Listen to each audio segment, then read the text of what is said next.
Halo, selamat berjumpa kembali buat teman-teman semua. Apa kabarnya? Eh, Semoga kalian selalu diberikan kesehatan, selalu diberikan keberkahan, keselamatan, serta rizki yang melimpah oleh Allah yang Maha Kuasa. Amin ya Rabbal Alamin. Ya, buat teman-teman semua, eh, tonton video saya ini sampai habis, sampai selesai, biar bermanfaat, baik buat teman-teman maupun buat keluarga. Dan jangan lupa saya mohon klik subscribe yang berwarna merah, eh, biar buat motivasi saya, biar saya bisa lebih semangat lagi, menganfaat untuk motivasi edukasi, baik yang sebelum maupun yang sesudah. Ya kita saling berbagi informasi dan edukasi aja buat teman-teman semuanya. Jadi gini teman-teman, saya baru pulang dari dokter spesialis saraf. Emang sudah waktunya saya kontrol ke dokter spesialis saraf gitu. Kebetulan hari ini udah 2 hari sih sebenarnya. Saya itu dirasa-rasa itu biasa. Kalau saya lebih dominannya itu kepala itu kayak ditusuk-tusuk pakai paku, terus leher belakang itu kram kenceng ototnya itu teman-teman, dari mulai di sini nih terus sampai ke sini punggung itu kayak kenceng teman-teman, kayak kram itu. Terus kalau saya pencet leher belakang itu ototnya itu saya tuh muntah, mual, apa ya muntah aja mual teman-teman gitu. Jadi sekalian saya sampaikan ke dokter spesialis saraf. Dan juga saya semenjak kena penyakit ini jujur eh, kalau emosi atau ngomong terlalu kenceng atau mengeluarkan energi yang berlebihan seperti kita ngobrolnya terlalu serius atau kita bertengkar, padahal mah bukan bertengkar seperti kita bertengkar, kita mungkin adu argumen segala macam, itu teman-teman jujur saya langsung lemas, terus ya otak langsung pusing. Jadi mungkin saya ini sarafnya kena. Makanya sekalian saya menyampaikan juga ke dokter spesialis saraf. Saya sampaikanlah yang tadi tersebut, spesialis saraf ternyata tidak banyak komentar. Tidak banyak komentar. Bahkan dia lebih condongnya, eh, Bapak coba dicek laboratorium lagi, sekali lagi ya Pak. Nanti setelah itu kita evaluasi lagi. Ini sebenarnya ini saya dokter spesialis saraf, tapi saya lebih condongnya ketemu dengan Bapak ini eh, jadi dokter spesialis psikiater. Apa? Jadi dokter tersebut menyarankan saya supaya saya melakukan ya seperti orang lain lah mungkin lah sama sarannya. Berpikir pola pikir yang benar, yang baik gitu. Terus yang kedua laginya melakukan hobi yang disukai sama saya. Apa hobi Bapak? Seperti saya nih Pak, walaupun saya seorang dokter spesialis saraf, eh, saya masih muda, tapi hobi saya main PlayStation atau PS. Saya kalau main PS itu Pak bisa seharian bahkan bisa setengah hari. Dan saya itu nggak boleh diganggu baik sama anak maupun sama istri kalau saya main PS. Itu hobi saya Pak. Jadi Bapak juga sama katanya gitu. Kembangkan hobi Bapak. Selagi itu bisa buat obat, selagi itu buat terapi Bapak, selagi itu buat menyenangkan hati pikiran Bapak, laksanakan saja Pak. Atau itu positif katanya gitu. Jadi intinya sih sama teman-teman. Sarannya itu seperti ya pada umumnya lah gitu. Orang-orang tua, mungkin teman-teman juga nyaranin rubah pola pikir, kita arahkan ke yang hobi. Jadi penyakit saya itu nggak dibahas. Seperti saya bilang, kalau saya emosi itu saya jadinya pusing kelayangan, terus kayak lemas, terus kalau saya rada marah itu sama, marah emosi itu saya langsung kelayangan, langsung lemes teman-teman, pusing gitu, langsung kayak apa ya, kayak mau pingsan gitu. Terus udah 2 hari ini dok, saya bilang saraf apa kepala saya kayak ditusuk paku, terus otot belakang itu kencang gitu. Ya ternyata teman-teman nggak jauh beda, obatnya dikasihnya sama kayak yang kemarin-kemarin, dikasihnya 4 macam. Ini dari dokternya, yaitu yang pertama saya dikasih beta-histin. Ini teman-teman, ini di beta-histin. Yang kedua laginya saya dikasih flunarizin, ini teman-teman. Yang ketiganya saya dikasih dimenhidranit. Yang keempatnya saya dikasih yang namanya kopidogrel. Itu teman-teman. Sama obatnya kayak kemarin teman-teman. Gitu. Saya menyampaikan keluhan itu ternyata sama jawabannya. Dan sarannya juga sama gitu. Rubah pola pikir, apa lakukan hobi yang bermanfaat katanya gitu teman-teman, kata dokternya.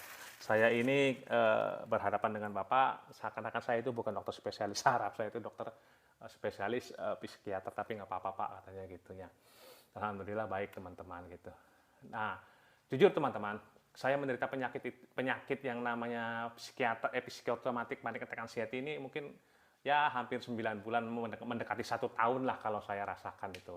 Karena mulai terdiagnosanya itu 9 bulan, jadi selama 3 bulan itu saya dokter spesialis saraf itu masih belum mengetahui kalau saya terkena yang namanya panic attack. Baru di bulan kedua atau bulan ketiga itu ketahuan, terus akhirnya saya dirujuk ke dokter psikiater gitu. Jadi ya kalau di total mah inilah setahun lah teman-teman gitu. Nah, saya itu jujur teman-teman, berobat ini dari 5 dokter spesialis, turun jadi 3.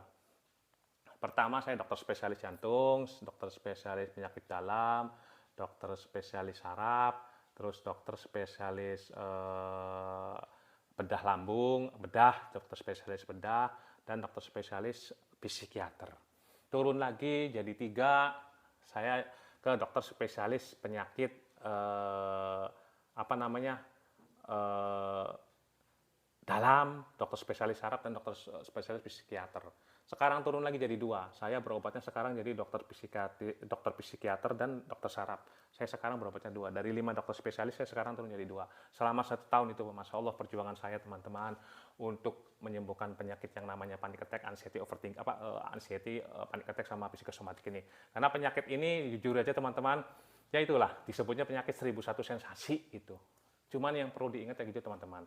Kita itu yang namanya penyakit ini, penyakitnya sama tapi gejala yang ditimbulkannya itu beda-beda. Setiap penderita itu beda-beda teman-teman. Misalkan kita 5 orang menderita penyakit yang namanya psikosomatik panic attack anxiety ini, gejalanya belum tentu sama teman-teman. Saya bisa aja gejalanya apa? Jantung berdebar-debar terus. Terus yang ini mungkin bisa aja gejalanya apa? Lemas, keringat dingin keluar.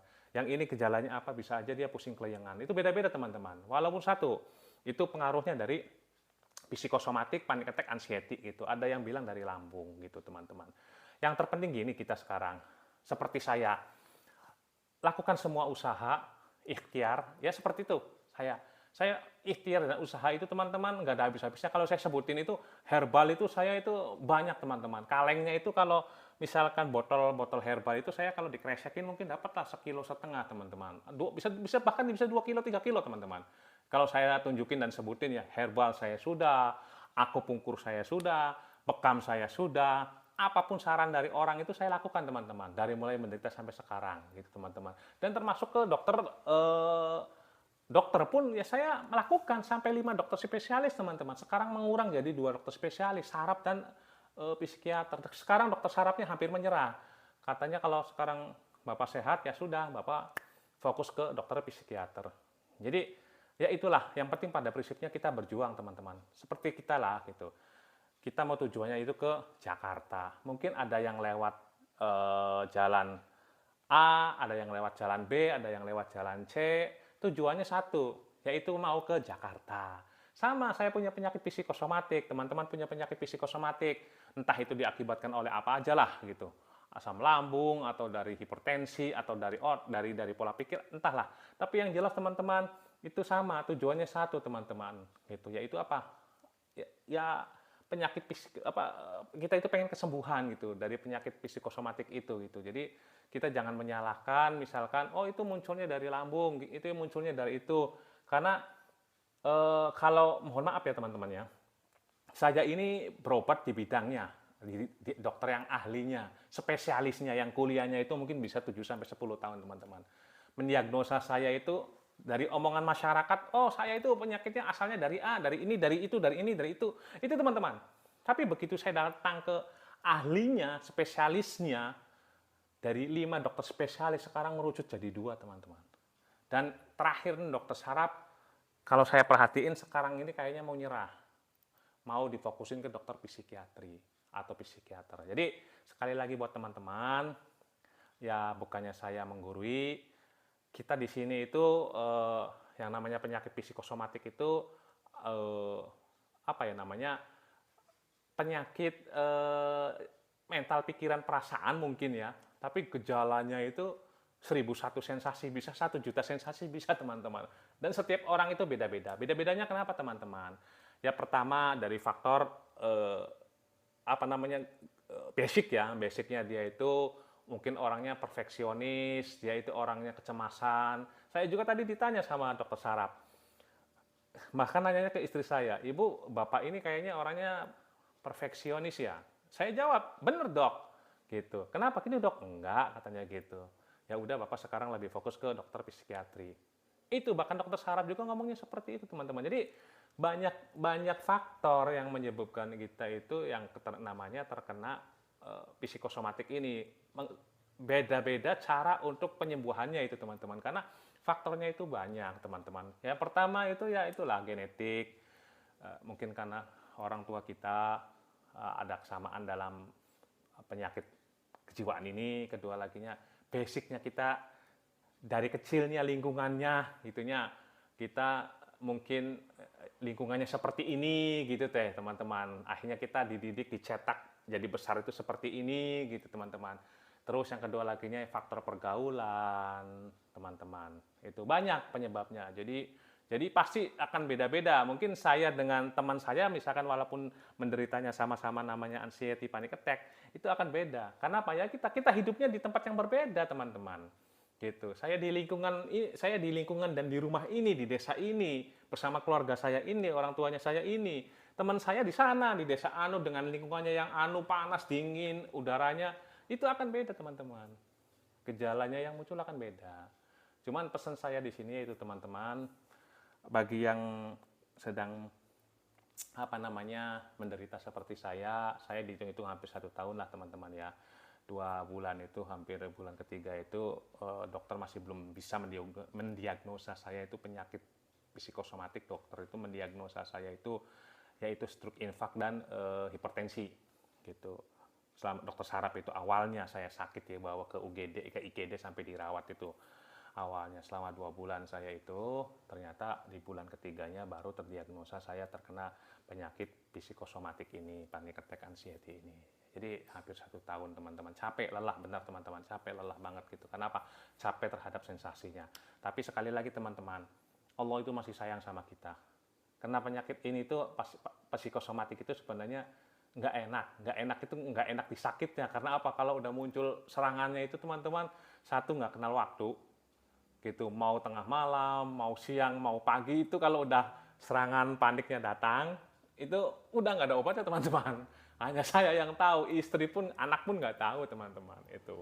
Bahkan kita lagi di tempatnya pun lagi di mall, padahal lagi jalan-jalan nih teman-teman, misalkan saya nih sama keluarganya, serangannya datang itu udah teman-teman langsung keringat dingin keluar, terus langsung kayak mau pingsan. Itu walaupun saya lagi di mall teman-teman, ataupun saya lagi hiburan gitu.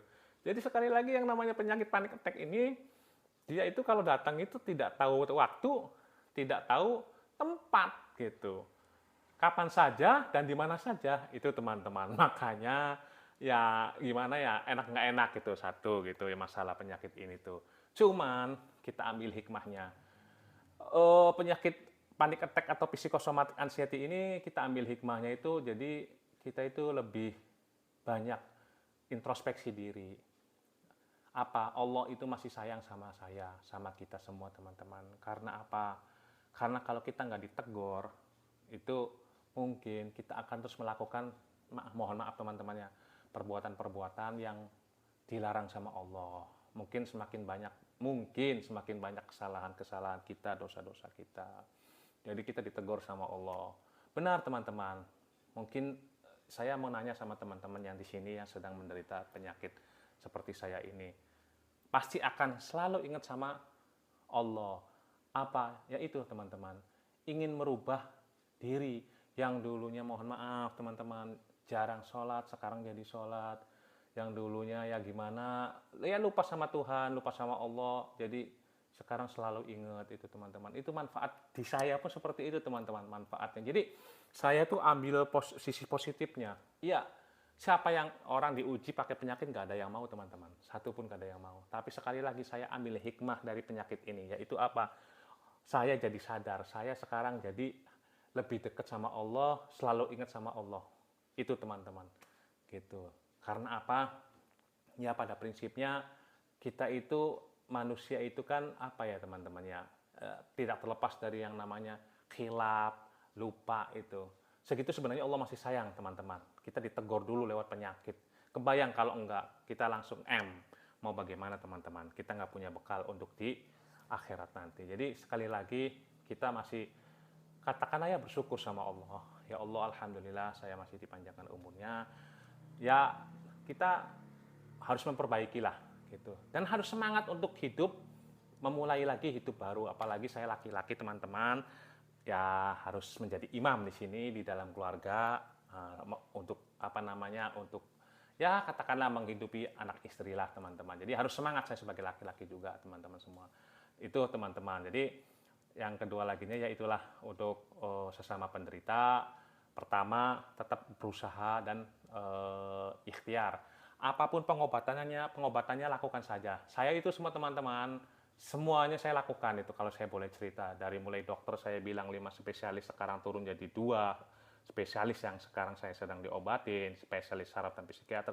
Dari herbal itu saya sudah minum botolnya itu mungkin banyak teman-teman saya itu. Udah berapa kilo itu kalau saya ini. Dari mulai Black Forest, dari mulai nggak usah saya sebutin namanya ya teman-teman ya gitu teh.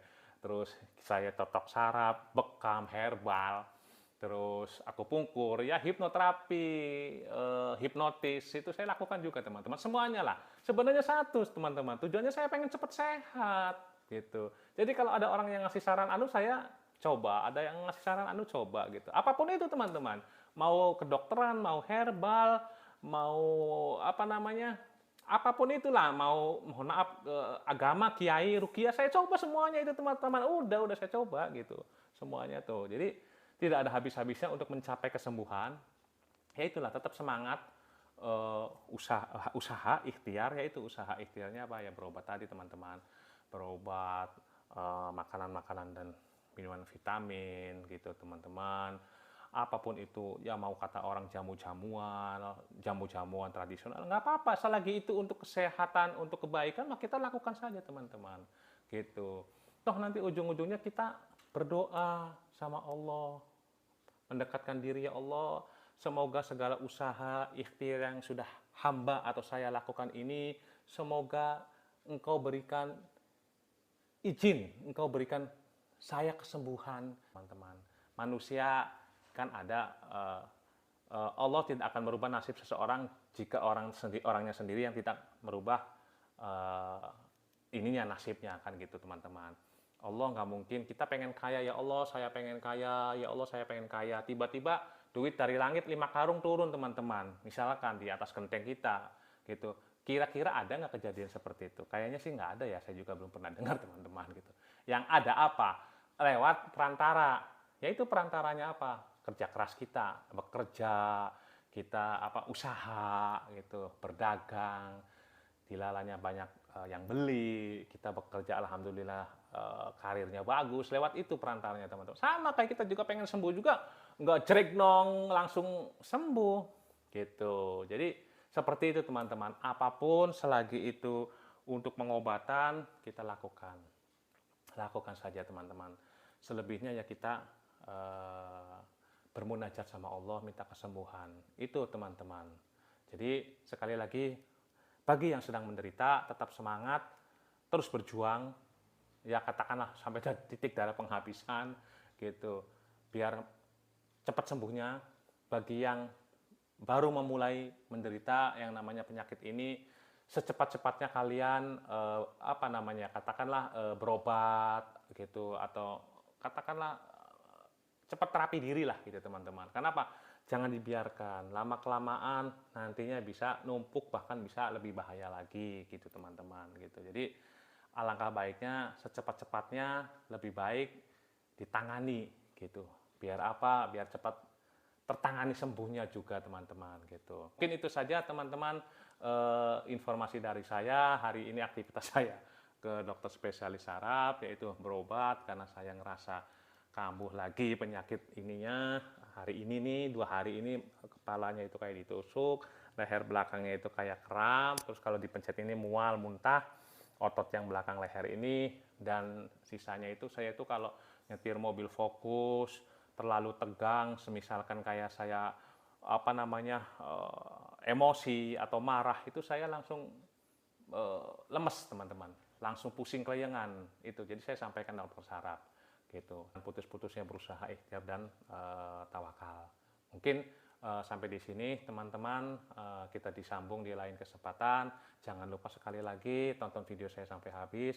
Klik subscribe yang warna merah teman-teman, biar buat motivasi saya agar saya semangat selalu mengupload video untuk berbagi informasi, edukasi, motivasi buat teman-teman semuanya, terutama yang sedang menjalani penyakit ini gitu. Gitu barangkali bermanfaat. Oke, itu saja teman-teman. Sampai ketemu di lain kesempatan. Assalamualaikum warahmatullahi wabarakatuh.